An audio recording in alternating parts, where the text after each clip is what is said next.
Nous aborderons dans cette série de podcasts la question de la confiance en soi, mais aussi de l'estime de soi.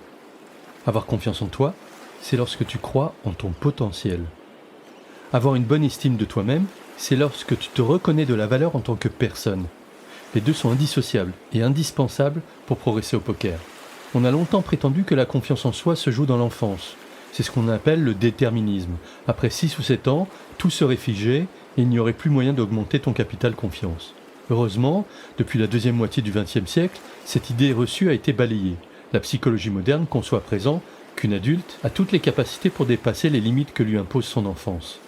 Nous parlons alors de résilience, cette compétence qu'a l'humain de transcender son passé et même de se construire à partir de celui-ci, quand bien même il aurait été douloureux ou traumatisant.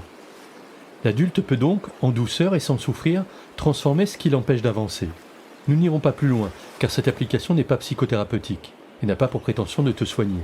C'est à une transformation douce et à la portée de tous et toutes que t'invitent ces audios afin d'affirmer ton style pokeristique avec confiance. Plus tu gagnes en confiance et plus tu acceptes de prendre des risques. Tu le sais sans doute, l'aversion au risque est un des freins majeurs aux tables de poker et sans prendre de risques, aucun espoir de perfer sur le long terme.